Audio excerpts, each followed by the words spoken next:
Hey, what's going on, guys? Coming at you with an updated deck profile for the new November 6th ban list, and today I'll be showing you guys my Trickstars. Now, the day has finally come where I've finally been able to let go of the old lolly spam build. Been able to cut the Wind Witches as much as I love the cards and they've done so much good for me. I finally cut the Wind Witches to convert this build over to Linkstars. Now, I will say before I get started with the deck profile that there are a couple cards in the extra inside that I'm missing, and do keep in mind this is very much a beta build. So I'll talk about some of my card choices, the reasons why I'm playing them, some of the cards I'm missing, what I'd replace them with, and also some other cards you can consider for your own Linkstar build. And this is very much inspired by the first place ARG St. Louis build from a week ago that actually won the ARG. Now, granted, this was post-ban list, but there were still 7 spirals in the top cut of top 16. So it was pretty impressive that Trickstars were not only able to get that first place, but also take another top 16 as well, when the format, even with the hits of spirals, is still relatively spiral dominant, and then you still have decks like Pendulum Edition, Burning Abyss that's kind of coming out of nowhere. So yeah, Trickstar very much is still a real threat, and if you don't like playing against a deck, or you think this deck is trash, I would kind of change that mindset and definitely study up on the deck and get yourself prepared for that matchup, because it's a very real matchup for sure. So let's go ahead and get right into the deck profile. Trickstar lineup hasn't changed. It's very standard. We still have the 3 Candina, the 3 Lycris, sorry for the sniffles, I still am recovering from a cold, and then the 1 Lilybell. Nothing I really changed there. The top 16 build of the ARG was actually playing free Lilybell because he was playing like an extra summon build with like Rival or Rivals, Brilliant Fusion, and Chain Summoning. I mean, it's cool to play 2 or 3 in that kind of build. I think in like a standard Linkstar build or even a Wind Witch build, 1 Lilybell is just fine. And then even though Gofu's now at 1, we are still playing the 1 Gofu. Yes, this card can potentially be dead if you don't see it in your opening hand, but I have found in testing with Trickstars in general that there are a lot of times where in the mid to late game the board state progresses to where you end up having an empty field, and Gofu can be a nice top deck card in those kind of situations to potentially out a problem on the board and give you a nice recovery. But yeah, I mean, Gofu at 1 still really definitely worth playing. It's a 1 card in Girsu. It's a 1 card, Decode Talker, whatever you need. Can also give you access to synchros like Omega, like Beals, like Vermilion Mech with Candina. So Gofu, I think, is still worth playing. Then for the hand traps, I think this is pretty much standard. This is the same lineup that the guy that got first place with was running. We have the free Ash, free Droll, the 3 Ghost Ogre, and then finally the 1 Maxi. I previously had been messing around with Ghost Ogre at 2 because I was thinking Pendulum Edition would for sure be the best deck with the hit the spirals, but it seems like in the first week or so, since the new ban list dropped, a lot of people are still playing Spiral, and Spiral is still probably going to be the best deck, if not like kind of like right there with Pendulum Edition. So I think because of that, Ogre is still justified playing at 3. It's really good in that matchup. It's still decent against Pendulum Editions because you can hit things like the Oath Dragon, you can hit the Wisdom Eye, you can hit the Omega. And I just want to have as many hand traps as possible in my hand, especially like going second, to be able to stop my opponent's plays and then be able to capitalize from there. So yeah, just a standard 10 hand traps. No other hand traps that I'd really play. I know some people really like Psy-Frame Lord Gamma, but I personally don't like the card because it's really only good going second, and I don't like the idea of having to have an empty board just to be able to use a hand trap. So that's it for the monster count. For spells, we have the triple Light Stage and triple Terraforming, all very standard there. We're also main decking the triple Cosmic Cyclone. Really good in this format right now. Yeah, pretty good against spirals. They hit their resorts, hit their big reds, hit their... what's kind of neat to actually hit is to hit their Continuous Trap card, because I have seen some Spiral players that actually set that card instead of just sending it to the graveyard for its grave effect, because it can recover back their resources and help them grind a bit more. So being able to use Cosmic Cyclone on that or Utility Wire just to make sure they don't have access to it in the graveyard is pretty good. And then we are running the free Scapegoat since we're in the Linkstar build now.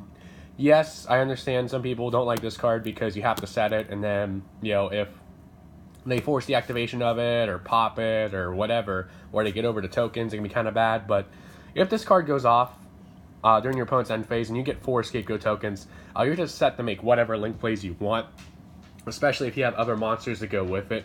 So the Scapegoat is very much worth it. It's a very good card. And yeah, I definitely can't wait to start testing out this new build with the Scapegoats, because it just gives you so many options. And I like it better, at least right now, than the Wind Witch engine, because the Wind Witch engine required 6 cards, 3 of which were bricks. This engine only requires 4, none of which are really bricks, outside of maybe Gofu if you have a monster on field. But yeah, I mean, they just do just as much, if not more, than the Indestructible Crystal Wing, honestly, and they're less susceptible to hand traps. Then, of course, we have the 2 Paw Desires, pretty standard there. And then for board wipes, the 1 Dark Hole and 1 Regeki. Something I was considering was cutting a couple cards that you'll see here in the trap lineup and one of the Dark Holes for the Kaiju engine in the main deck. May still be something I do in the future, but for now, I think the Dark Hole and Regeki is just fine. It takes up less space.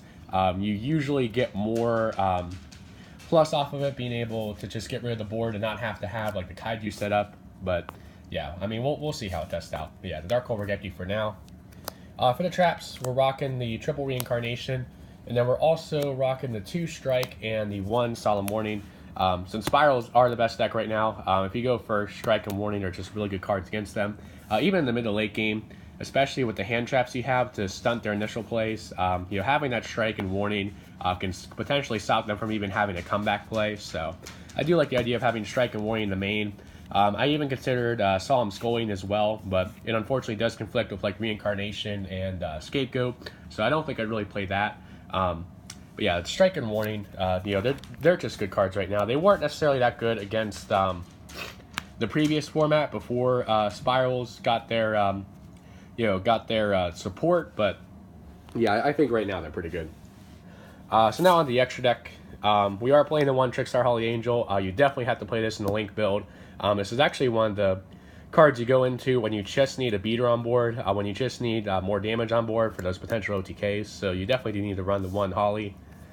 We are running the 2 Link Spider and the 2 Mrs. Radiant, you know, for the Gofu and Scapegoat combos. Probably going to take out one of the Mrs. Radiants for the 2 cards I'm missing right now. One of which is Borolo Dragon, which is coming in the mail, and the other is Firewall Dragon. I mean, you can make use out of 2 Mrs. Radiant in like the grind game, but you really only need the 1. But you definitely need the 2 Link Spiders, especially like if you're going for more damage with either Gofu or Scapegoat. What's kind of interesting is going Mrs. Radiant with the Goat tokens and then double Link Spider is actually more damage than if you would just go double Mrs. And of course, you do have access then to just, you know, a wider range of Link plays from there. So yeah, that's why we have the 2 Link Spider, and for now the 2 Misses, but it'll probably be cut to 1. The 1 Akashak Magician, just really good to go into off of any of your Trickstar monsters. It's especially good in tandem with the Kaijus, which is why I'm still considering possibly maining them, but you know, it's still just generally a good card. The 1 Ib to go with your Ningirsu combo with Scapegoat. Proxy Dragon, just as a generic Link 2 if you need it. Deco Talker, if you have a lot going for you and you have a lot of monsters you can potentially spam with your Link plays, Deco Talker can be a really nice 3300 beater that can also just negate your opponent's targeting effects. It can be really nice to make, especially against Burning Abyss and Paleozoic. The 1 Gaia Saber, in case all you have is, you know, that kind of Link 3 or Link 4 Link play, and you just need a big beater, and, you know, this thing does happen to be 2600. The 1 Ningirsu, definitely the card you'll probably make the most out of all the Link monsters in the extra deck because it's just so good. Just non-targeting, non-destructive, Scrap Dragon's just really good. And then the 1 Topologic Bomber Dragon for our 1 Link 4. As I said, I will be getting Warlord in the mail, which will replace Mrs. Radiant. And then the Firewall Dragon, I will hopefully be acquiring soon, and that goes along with the OTK if you have Trickstar Lycoris in Grave, and then the Lilybell in hand. So yeah, but the Bomber Dragon's actually pretty good too, especially when you have a card like Reincarnation or Lycoris that you can summon on your opponent's turn to be able to trigger Bomber Dragon for a Regeki on their turn. So yeah, that's pretty good. For Synchros, we have the 1 Omega and the 1 Vermilion Mech. As I said, you definitely can play Beals if you want, but it definitely doesn't come up as much Now it should only have the one Gofu, so I personally don't see a need for it. But the Vermilion Mech is a cool card because you can make it with a Candina. You can banish either the Gofu in the graveyard or one of your hand trap tuners in the graveyard to pop a card, and then when it dies, it gets to bring back one of your banished tuners, so it can actually add back a hand trap, which is kind of neat. But I would probably cut it for the Fireball once I do get access to that. And then for the only XZ, just the one Break Sword. Even with the Linkstar build, this is probably the card you go into the most in the extra deck. It's definitely been the card I go into the most with the Wind Witch build. It's just so good being able to pop cards off of just using 2 Lycris. It's won me so many games. So that's it for the extra. For the side, we're still rocking a free Denko Sekka. Paleo are still very much a real deck that can give this deck problems. So I like having Denko Sekka going second just to be able to stunt that.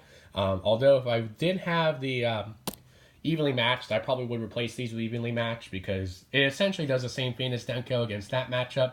And it has a more wide, it's more versatile against upper rogue matchups, and it's really good against Pendulum Edition as well. So the Denko Sekkas would probably be taken out for evenly matched if I had those. I do side the Kaiju Engine, the 1 Gamma Seal, 1 Homunculus, 1 Jizukiru, and the 1 Slumber. As I said, still debating whether or not to actually main deck this engine with the 1 Raigeki, especially with the Akashak Magician play, but for now it's in the side deck, and it comes in every time you're going second against most decks. We're still siding a free Chaos Trap Hole. I think that this becomes better now, this format, now that Burning Abyss is becoming an actual deck that people are playing. Being able to banish like the Tour Guide on summon, banish the Dante, whatever they go into, is just really good.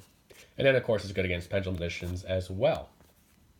The free D barrier, again for Pendulum Editions, also decent against Burning Abyss as well. Shutting them off from going into Dante for the turn is actually pretty good. So that just lowers the amount of resources they can actually access that turn, because they won't get the mill effect, of course, if they can't make a Dante. And then finally, the 2 Heavy Storm Duster. Kind of a neat card, especially now that most good players actually know how to play around Reincarnation by setting cards. So you can potentially use Duster to get rid of like power cards they set to avoid Reincarnation. But if I did have Unending Nightmares, that'd probably be a card I would replace Duster with, or potentially try to squeeze in for some other cards, because Unending Nightmare, if they don't have the out to it against Pendulum Editions, it can just be a blowout against that deck. So that's it for this updated deck profile on my new Linkstar build. I do hope you guys enjoyed it. Again, my apologies for all the sniffling and just the weird, cold voice. I think playing Oxley's deck a couple weeks ago actually gave me the common cold, because that deck with all its viruses is just cancerous. So yeah, guys, that's it. Thank you guys so much for watching. Remember to like, comment, subscribe, and I will catch you guys next time.